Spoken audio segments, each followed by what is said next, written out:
Olá, seja muito bem-vinda, muito bem-vindo ao Precisamos Falar Sobre. Aqui eu trago conceitos e reflexões importantes na caminhada da diminuição e eliminação do seu sofrimento emocional. Eu me chamo Neila Verenchuk e o tema de hoje é sofrimento emocional. O que é? Vamos ver?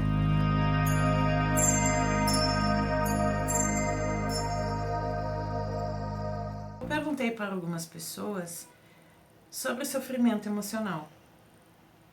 O que elas acham que é, ou o que vem à cabeça delas quando ouvem essas palavras. E a maioria me respondeu: depressão. Sim, sofrimento emocional tem a ver com depressão, mas isso não quer dizer que os dois sejam a mesma coisa. O sofrimento, ele vai estar presente em alguns momentos da nossa vida. Isso é inevitável. A forma como nós vamos lidar com ele é que vai diferenciar se esse sofrimento vai nos nortear a um aprendizado ou um agravamento desse sofrimento, podendo posteriormente ser uma depressão. O estágio depressivo de uma pessoa é aquele momento na vida em que ela não vê graça de viver e que ela não tem vontade de levantar da cama, ela não tem vontade de sair para trabalhar, ela não tem vontade de interagir com outras pessoas e às vezes até mesmo não tem vontade de se alimentar. A depressão, ela possui 3 fases: a leve, a moderada e a grave. O diagnóstico deve ser feito por um médico especialista e o tratamento também deve ser direcionado e acompanhado por um especialista. Aliás, você sabia que a taxa de depressivos diagnosticados hoje no Brasil ultrapassa a taxa de brasileiros com diabetes? Pois então, a diabetes sempre ranqueou a lista das doenças crônicas mais comuns do nosso país.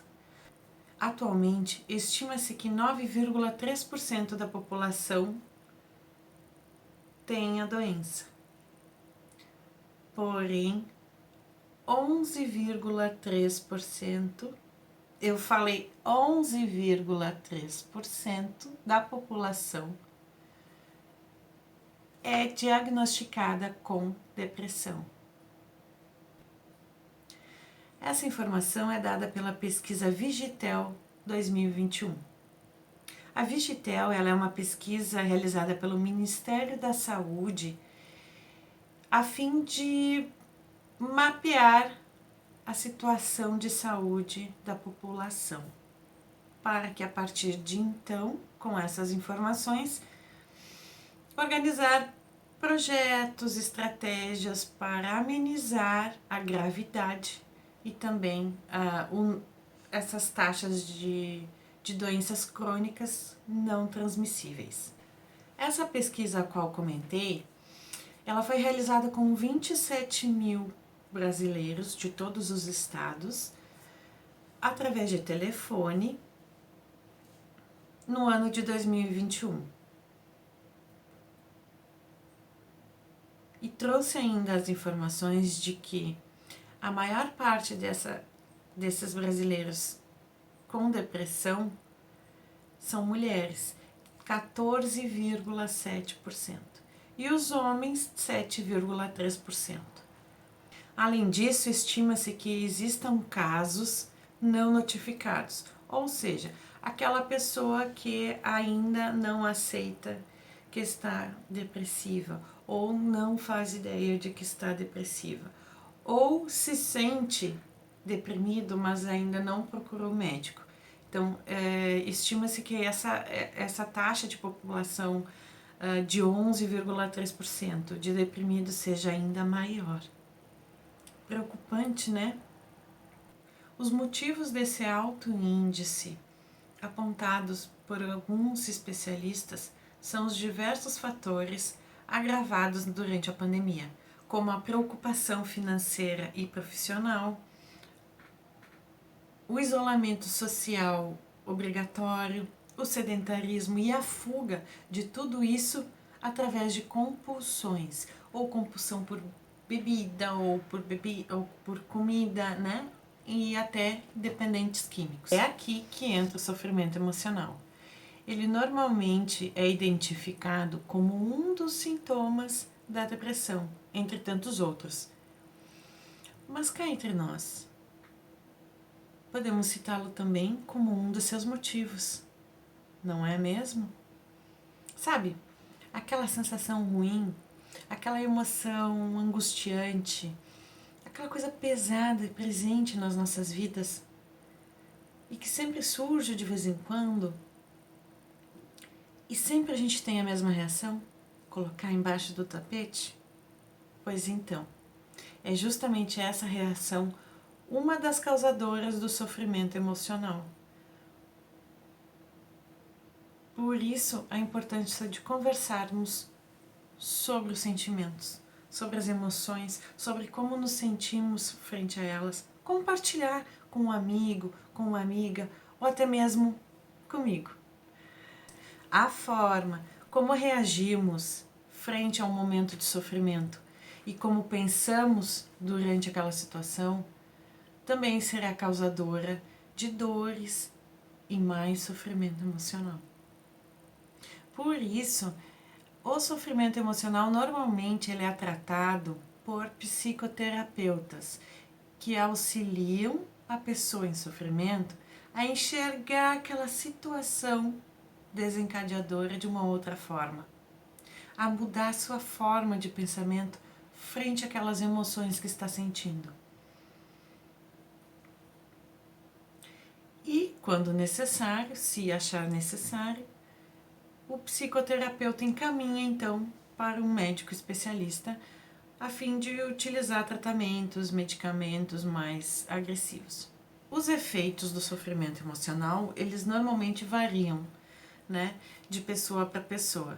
Mas existem alguns que vale a pena a gente citar aqui, porque são muito importantes e são grandes desencadeadores, são sintomas detectáveis tanto em si mesmo como no próximo, quanto alguém que você ama, são indicadores, inclusive, que a pessoa está se encaminhando para uma depressão.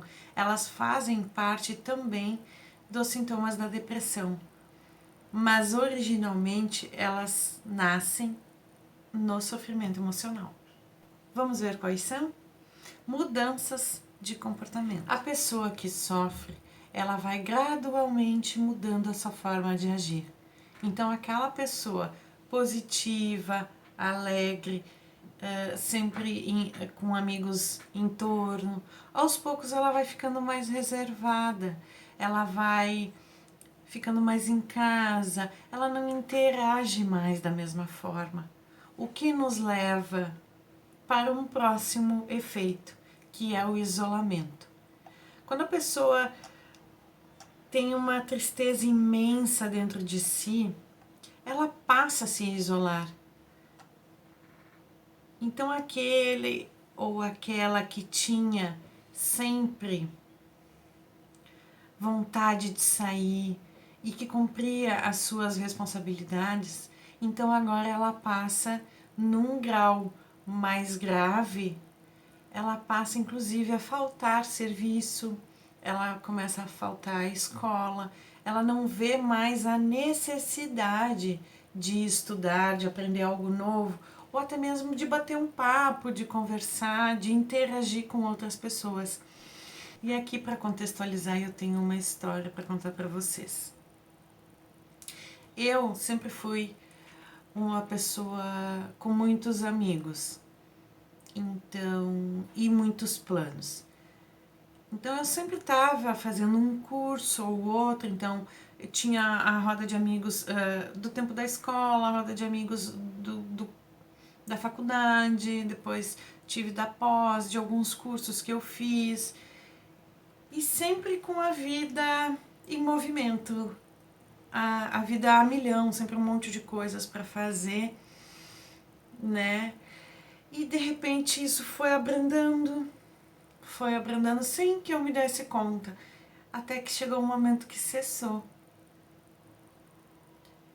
Cessou e a sensação que eu tinha era de que eu não merecia estar entre amigos. Eu não merecia a atenção dos outros, a atenção da minha família. Era como se eu tivesse uma doença contagiosa, que no momento que eu estivesse junto com eles eu ia transmitir essa doença. E era uma tristeza que eu não sabia que era uma tristeza, não sabia de onde vinha. Mas essa sensação era bem nítida para mim, de que eu ia contaminar as pessoas com aquela sensação ruim que eu estava sentindo. Mas tirando isso, a minha vida ia de vento em popa, na minha cabeça. Tocando a minha vida, trabalhando, nunca fui uma pessoa de faltar trabalho, nunca cheguei a esse ponto por sofrimento emocional.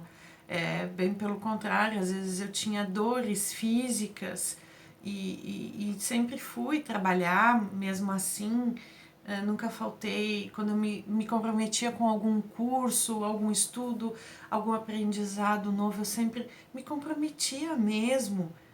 E eu ia, podia estar chovendo, podia estar frio, eu podia ter dor, eu podia estar com outros problemas, mas eu sempre cumpri com as minhas responsabilidades, né? Então, ao meu ver, eu estava bem, porque a minha vida continuava normal.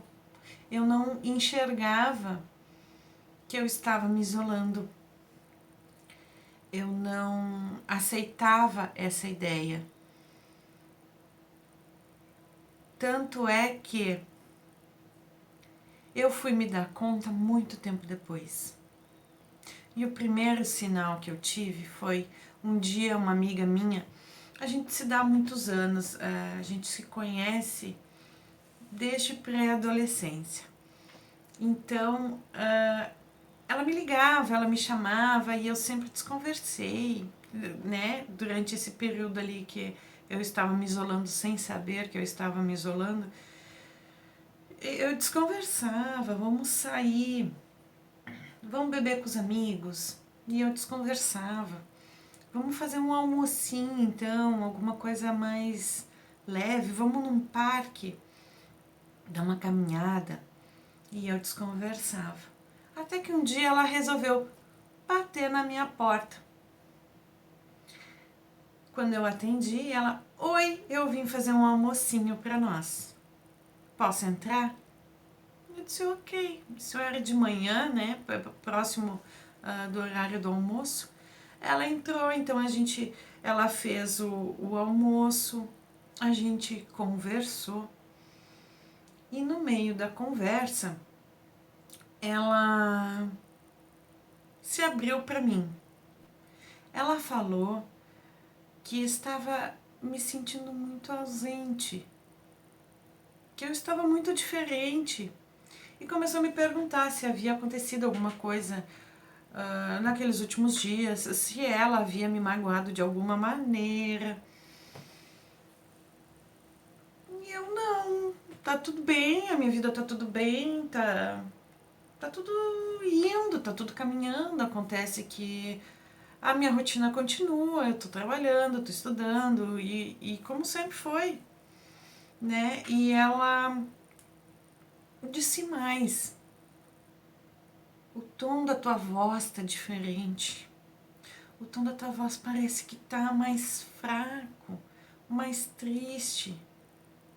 O que tá acontecendo contigo, amiga?" diz ela.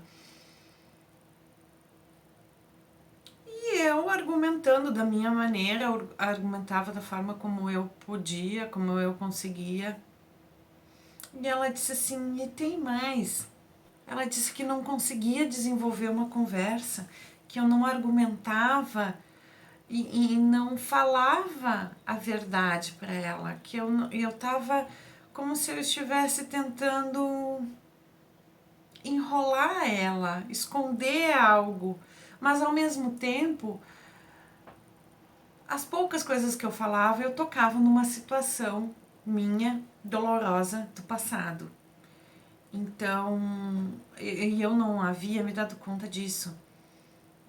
Para vocês verem que realmente uma pessoa que sofre, que a pessoa que está sofrendo e que não sabe que está sofrendo, ela realmente age sem sentir, ela age naturalmente. Ela coloca embaixo do tapete. É extremamente normal isso. Comum, normal não, comum.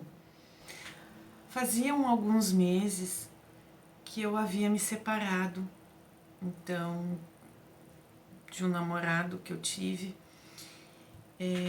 Era uma relação onde eu fui muito feliz e eu havia idealizado muito, mas que terminou de uma forma decepcionante para mim. Decepcionante é a palavra certa. Então essa minha amiga notou que todas as vezes que eu comentava algo, que eu argumentava alguma coisa, eu tocava naquela situação, na situação do término. E volta e meia, isso vinha à tona. Então, ela argumentou comigo, né? Ela comentou isso comigo e não, na hora eu não dei bola, imagina, né? Eu nem estava me dando conta da situação, de quantas vezes eu havia comentado no assunto. Mas, enfim, o tempo passou e, claro, continuamos amigas, somos amigas até hoje. E meses depois a gente se reencontrou com mais calma novamente para conversar. Sentamos, conversamos bastante. E ela veio novamente com este comentário de que eu estava trazendo à tona aquela situação lá do passado. E isso já faziam meses que ela já havia comentado isso comigo. Então, novamente, eu estava fazendo comentários e tocando no assunto e trazendo isso sem que eu me desse conta, né? Ela, inclusive, me deu algumas dicas, como, por exemplo, esquece isso, né? Tenta não pensar nisso. Quando isso vier à sua mente, tenta esquecer, desopilar, não evita falar sobre, né?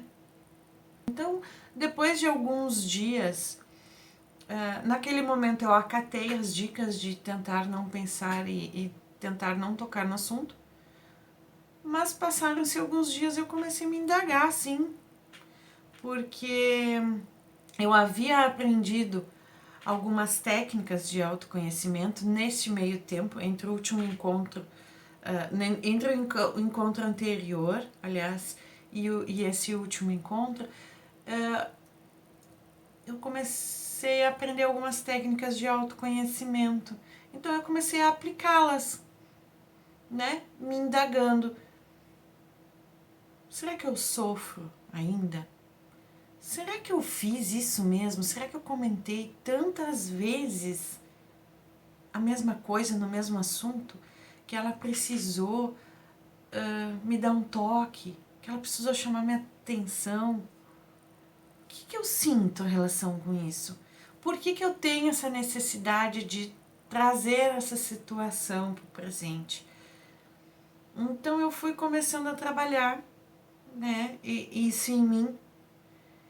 E foi somente então, vou dizer para vocês, eu acho, um longo tempo depois da situação ter acontecido, depois daquele término decepcionante,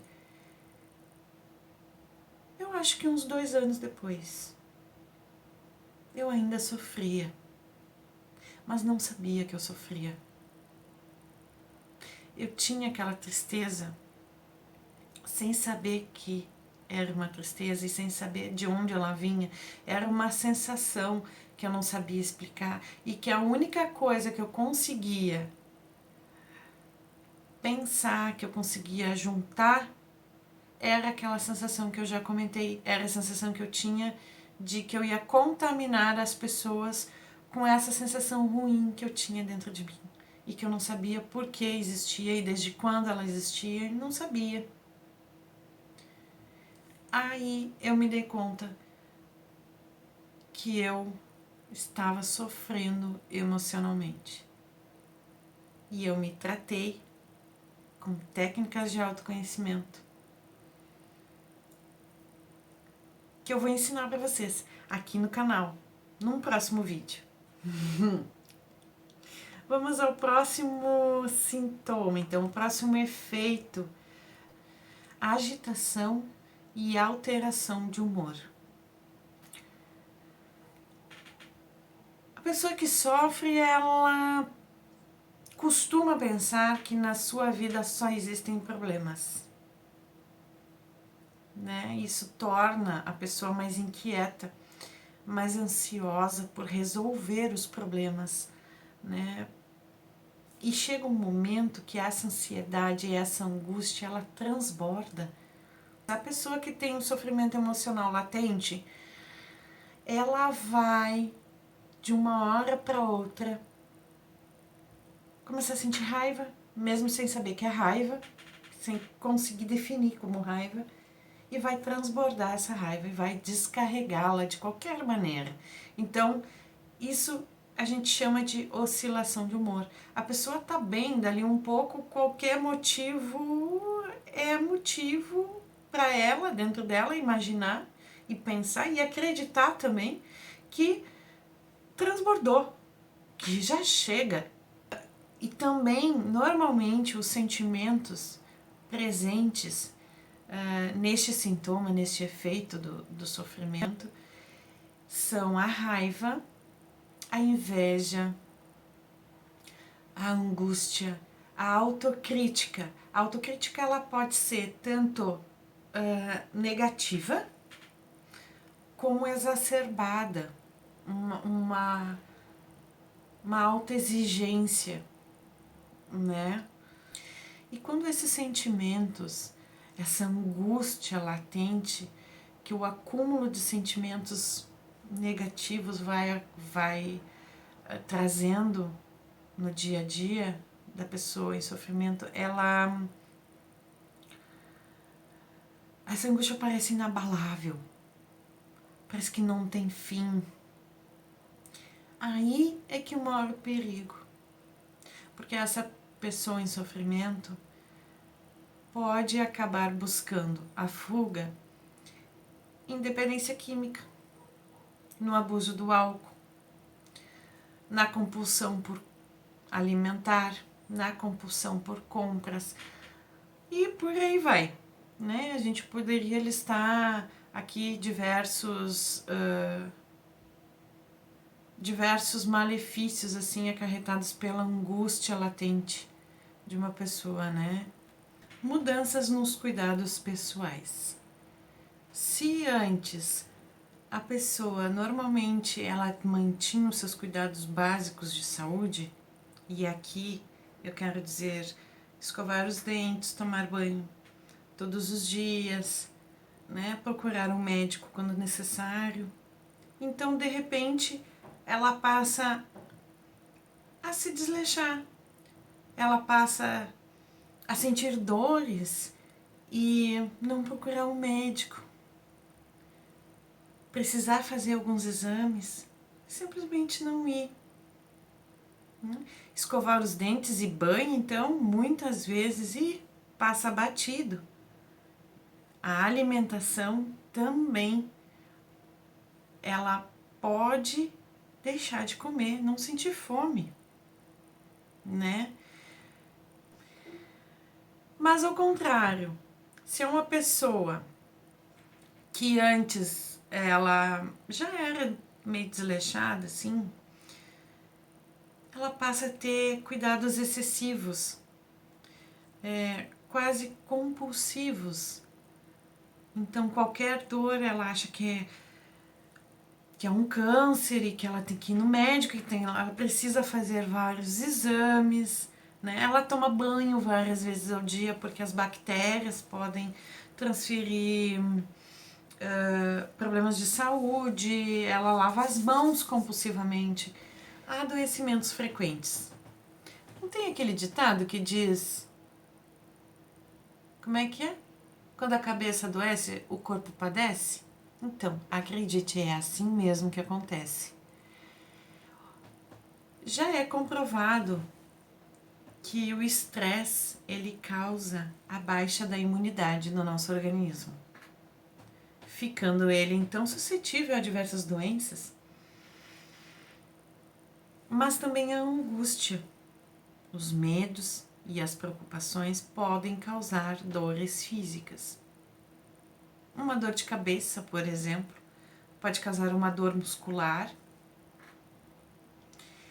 ou ainda eles podem desencadear doenças crônicas, como a insônia, como a queda de cabelo, o bruxismo, né? Enquanto dorme ou até mesmo acordado. Enfim, a gente poderia aqui ficar horas listando diversas doenças que são originárias, né, de um sofrimento emocional. Mas isso nós vamos deixar para detalhar mais numa outra oportunidade. Os pensamentos negativos também são efeitos do sofrimento emocional. A pessoa que sofre, ela tem pensamentos negativos a todo momento, em qualquer situação, né? Desde o mais pequenininho até o mais exagerado. O medo de que uma catástrofe vai acontecer, né? Aquele medo de que algo ruim vai acontecer. Ou nas pequenininhas, no pessimismo diário, ou na tristeza em si. Ela se sente tão triste, mesmo tudo estando bem, tem tudo para dar certo. Mas o pensamento negativo aborta o crescimento, aborta o aprendizado, aborta a vontade de ser feliz e a pessoa não se dá conta. Infelizmente, esse sofrimento, essa tristeza, ela pode ter sido causada por diversos motivos. Pode ter sido a partir de um momento no passado, uma tristeza muito grande, um acontecimento na vida da pessoa. Essa tristeza pode ser causada por um sentimento de fracasso, algo que não deu certo, né? Essa pessoa pode se sentir injustiçada, ela pode ter vergonha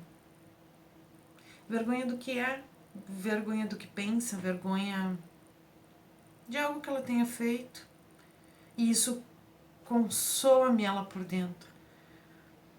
Ela consome toda e qualquer esperança de dias melhores, esperanças de ser uma pessoa melhor, esperança de que a vida pode ser boa. Então é muito comum a pessoa em sofrimento e que está dominada por pensamentos negativos falar de suicídio. E esse momento é muito sério. Não necessariamente ela vai verbalizar o pensamento suicida em si. Do tipo, por exemplo, estou pensando em me matar. Não. Ela pode ser que ela verbalize sentimentos que demonstrem que o mundo poderia ser melhor sem ela, que ela não faz falta, que ninguém sente a falta dela, que ninguém vai notar se um dia ela não estiver mais aqui. Isso são pensamentos suicidas. E são pensamentos corriqueiros na cabeça de uma pessoa que está em sofrimento. todas essas atitudes, todos esses efeitos listados aqui, eles não são formas de chamar a atenção. Ouça bem, elas não são maneiras de chamar a atenção. O sofrimento emocional existe sim, é comprovado em diversos níveis, em diversos graus e com diversos sintomas. Tudo depende da maneira como a pessoa vê a situação que causa sofrimento, como ela enxerga o sofrimento em si, como ela se vê no mundo e principalmente como ela vai reagir a tudo isso. Todos estamos propensos a sofrer e sofreremos em algum momento da nossa vida. Somos seres humanos e somos dotados de sentimentos e emoções. Não tem como evitar. Então, fica a pergunta: você se identificou com alguns desses sintomas? Ou vários deles? Ou, enfim, não se preocupa. Porque se servir o chapéu, ainda dá tempo. Você não está em depressão. Agora, e as pessoas com quem você convive? Será que elas têm esses sintomas? Preste atenção. Talvez tenha alguém do seu lado que esteja precisando de ajuda. Fica a dica.